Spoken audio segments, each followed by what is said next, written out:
इनको कहा जा रहा है कि दो तरीके के जवान होंगे। एक अमीर घर का बेटा होगा जिसे जवान कहा जाएगा, जिसको शहीद का दर्जा मिलेगा, और दूसरा गरीब घर का बेटा होगा, बिहार के किसान का बेटा होगा, जो सेना में जाएगा उसको सेना से निकाल दिया जाएगा। उसको ना पेंशन मिलेगी, ना शहीद का दर्जा मिलेगा, ना कैंटीन मिलेगी। अगर उसके साथ कुछ होता है सरकार उसकी रक्षा नहीं करेगी। हम इस बात को नहीं मानेंगे। अग्निवीर योजना को फाड़ के कूड़ेदान में डालेंगे।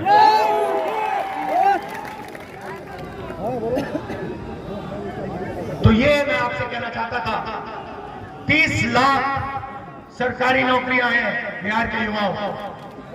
नरेंद्र मोदी जी ने इनको भरा नहीं है।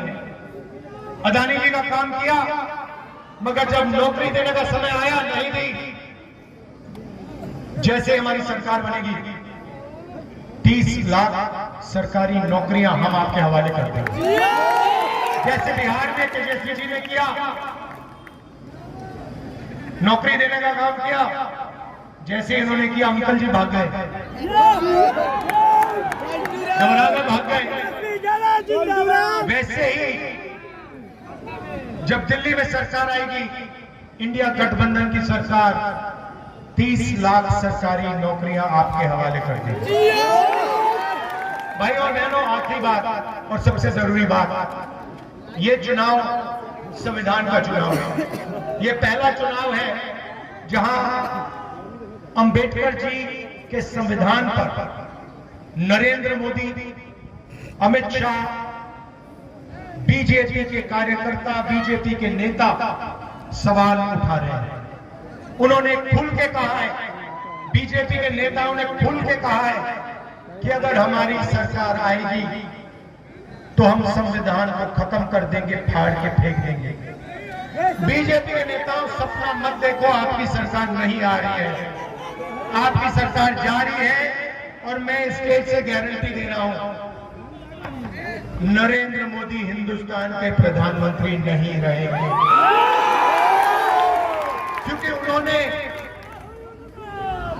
युवाओं को रोजगार नहीं दिया, अग्निवीर योजना लाए, किसानों की मदद नहीं की, जाति जनगणना पे बिल्कुल चुप हो गए। भाइयों और बहनों, देश में 50% पिछड़ा वर्ग है, 15% दलित, 8% आदिवासी। हमने जाति जनगणना की बात उठाई, हमने कहा कि जाति जनगणना होनी चाहिए, देश को पता लगना चाहिए इस देश में पिछड़े वर्ग के कितने लोग हैं, दलित कितने, आदिवासी कितने, गरीब जनरल कास्ट के कितने, माइनॉरिटी कितने। हमने ये भी कहा कि सिर्फ जाति जनगणना नहीं होनी चाहिए, आर्थिक सर्वे होना चाहिए और हर संस्था का सर्वे होना चाहिए। हम जानना चाहते हैं कि हिंदुस्तान की सरकार में, मीडिया में, जुडिशरी में कितने पिछड़े लोग हैं, कितने दलित हैं, कितने आदिवासी हैं, कितने गरीब जनरल कास्ट के लोग हैं। जैसे ही मैंने ये बात बोली, नरेंद्र मोदी जी कहते हैं हिंदुस्तान में कोई जाति नहीं है, हिंदुस्तान में सिर्फ 2 जात हैं, एक अमीर जात, एक गरीब जात। तो मोदी जी, अगर हिंदुस्तान में सिर्फ 2 जात हैं तो आप ओबीसी कैसे बन गए?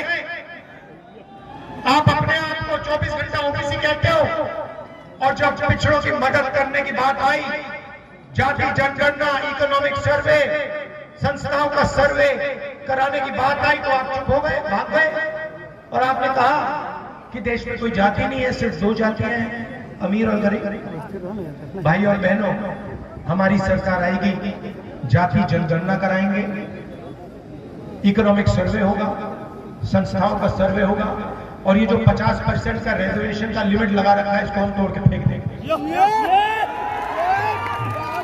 मैं आपका दिल से धन्यवाद करना चाहता हूं। आप सब दूर दूर से आए, इतने प्यार से आपने हमारी बात सुनी, दिल से धन्यवाद करता हूं। और भूलिए मत, अग्निवीर को हम फाड़ के कूड़ेदान में फेंकेंगे।